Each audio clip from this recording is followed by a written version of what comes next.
एक बार की बात है, मैंने सेरेना विलियम्स को सुना था। सेरेना विलियम्स एक टेनिस प्लेयर है और मैं काफ़ी उन्हें फॉलो करती हूँ। एक बार उन्होंने कहा था कि किसी किसी के ज़िंदगी में कभी भी खुशियाँ नहीं रहती। मतलब इन द सेंस वो एक कोटेशन में पढ़ी थी, उनका फ़ोटो लगा हुआ था।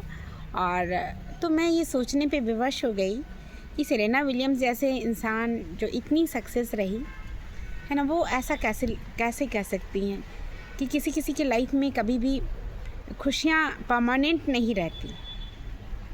जाहिर सी बात है, खुशियाँ तो परमानेंट नहीं हो सकती ना, क्योंकि जीवन का रूल है, दुख और सुख तो जीवन के दो पहिए हैं, जो कि कभी सुख होगा कभी दुख होगा।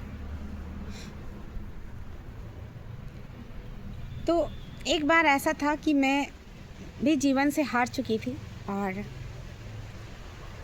हार ज़रूर चुकी थी, लेकिन ज़िंदगी में मुझे बहुत ज़िम्मेवारियाँ थी और मैं काफ़ी ज़िम्मेवार इंसान रही हूँ शुरू से।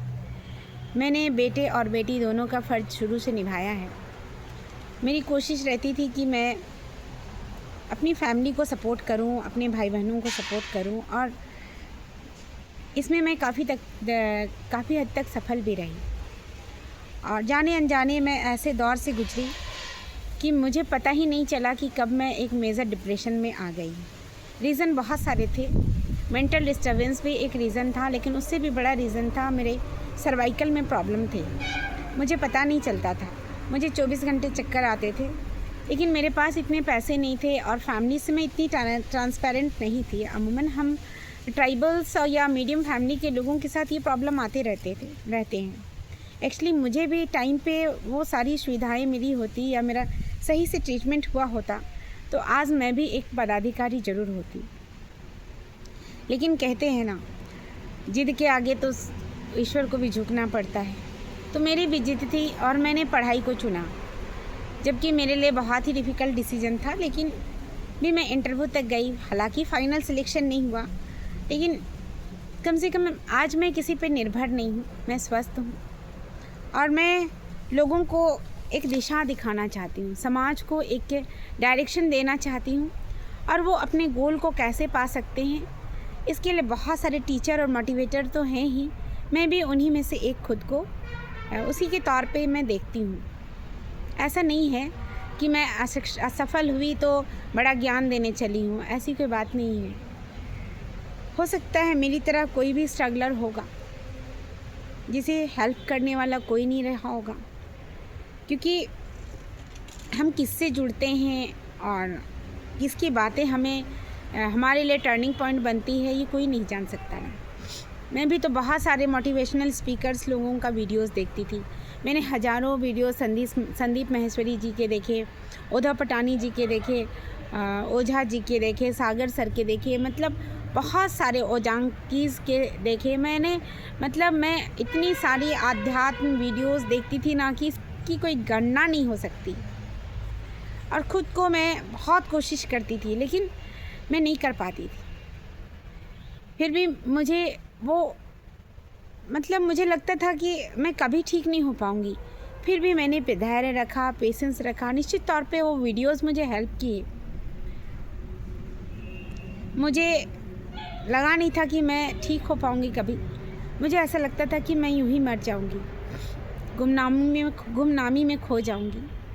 लेकिन कहते हैं ना, न्याय देर से ही सही, लेकिन मिला ज़रूर। लेकिन मैं कहती हूँ, देर से मिला हुआ न्याय भी तो अन्याय के जैसा होता है। काश मेरी ज़िंदगी में भी कोई एक नीतू हुई रहती, तो वो मुझे उस ट्रॉमा से निकाल पाती।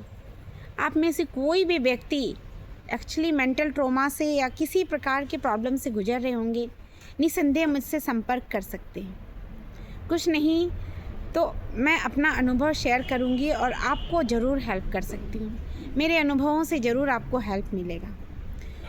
चीज़ों को हम हर जगह पे कैसे मैनेज कर सकते हैं, ये हम मनुष्य ही कर सकते हैं। नहीं तो एक ऐसी लड़की के लिए इंटरव्यू तक पहुँच पाना बहुत डिफ़िकल्ट है, जिसको अपना नाम तक याद नहीं है। वो जेपीएससी जैसे राज्य के सबसे बड़े एग्ज़ाम की वो इंटरव्यू तक कैसे जाती है। और आपको पता है, 5th जेपीएससी में जब मैंने इंटरव्यू दिया था, तो उस वक्त DK श्रीवास्तव सर की बोर्ड में मेरा इंटरव्यू पड़ा था और वो सर मुझे कहते हैं आधे घंटे के इंटरव्यू में कि Neetu you are so excellent. एक बार नहीं, उन्होंने मुझसे 3 बार कहा था,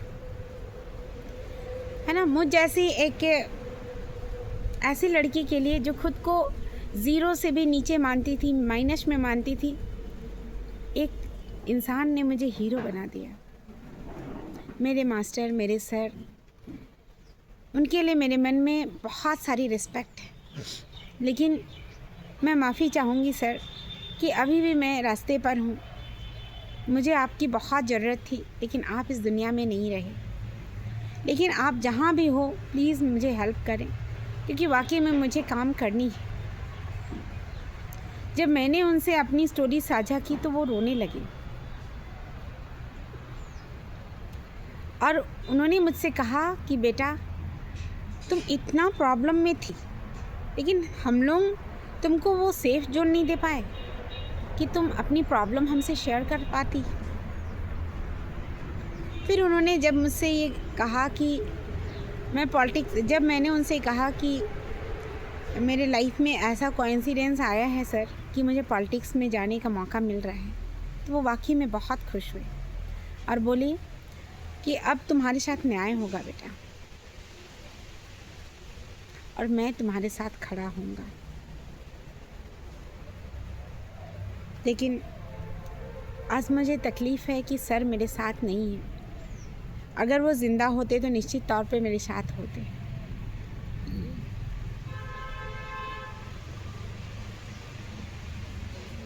लेकिन कहते हैं ना, आत्मा नहीं मरती। मुझे हर वक्त ऐसा महसूस होता है कि अनिल सर मेरे साथ हैं,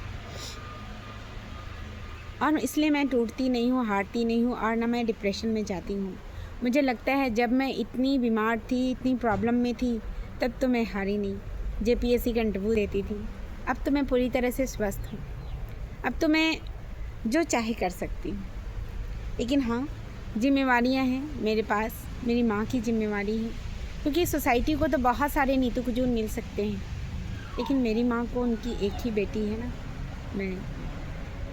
और मेरी माँ वो आज बहुत डिफ़िकल्टीज़ से रिकवर कर रही हैं, और इस वजह से मैं क्षेत्र में नहीं आ पा रही हूँ। नहीं तो आज मैं एक दिन घर में नहीं होती, मैं उन बच्चों तक अपनी पहुँच बना ही लेती जिनके लिए मैं काम करना चाहती हूँ। जब मैं ये बात कहती हूँ तो बहुत सारे लोग मुझसे कहते हैं कि तुम एक NGO बना लो। अच्छा, आप मुझे बताओ, सीखने की कोई उम्र होती है भला? आप इतने बड़े हो फिर भी बात बात पे गुस्सा करते हो, तो फिर आपकी सोच मैच्योर कहाँ से? आज हर कोई अगले को सिखाना चाहता है, अगले को ही मतलब शिष्टाचार बताना चाहता है, लेकिन उसके अंदर, खुद के अंदर शिष्टाचार नहीं है, ये तो उसे पता ही नहीं। इसलिए आज पुनर्निर्माण बहुत ज़रूरी चीज़ है, और मैं उसके लिए काम करूँगी, और मैं खुद के पुनर्निर्माण के लिए भी मैं प्रयासरत हूँ। और मुझे पता है ईश्वर मेरे साथ हैं, और वो सारे लोगों की दुआएं, आशीर्वाद मेरे साथ हैं, और मैं निश्चित तौर पे अपने गोल को अचीव ज़रूर करूँगी। मुझसे जुड़े रहो, क्योंकि मुझसे जुड़ने के वजह से बहुत उनकी किस्मत बदली है, क्योंकि मैं हमेशा से दूसरों के लिए लकी रही हूँ, और निश्चित तौर पे खुद के लिए तो मैं बहुत ही लकी हूँ, क्योंकि मैं ज़िंदा हूँ और जीवित हूँ, और मेरे अंदर असीम संभावनाएं, और तभी तो मैं खुद को इस ब्रह्मांड का, सूरज का आभार मानती हूँ। मैं इन्हें अपना गार्जियन स्वरूप और इनकी बेटी में खुद को डिक्लेयर करती हूँ। चलो, मैं बातचीत करूँगी, क्योंकि लोगों के पास इतना धैर्य नहीं है ना कि मेरी स्टोरी को सुन सके। इसलिए मैं एक वातावरण तैयार कर रही हूँ, ताकि जब मैं लोगों के बीच अपनी स्टोरी रखूँ, है ना, तो लोग उस पर विचार ज़रूर करें। धन्यवाद मुझे सुनने के लिए और मुझे सपोर्ट करने के लिए। मेरे चैनल को सब्सक्राइब करें, इसे शेयर करें, उतना शेयर करें कि वो हर व्यक्ति तक पहुंच पाए जो मुझ जैसा सफ़र कर रहा हो और अपनी ज़िंदगी में बहुत कुछ करना चाहता हो, जो हारना नहीं जानता हो। मैं वैसे लोगों तक पहुंचना चाहती हूं जो सिर्फ जीतना जानते हो और कोशिश करना जानते हो। धन्यवाद। Thank you.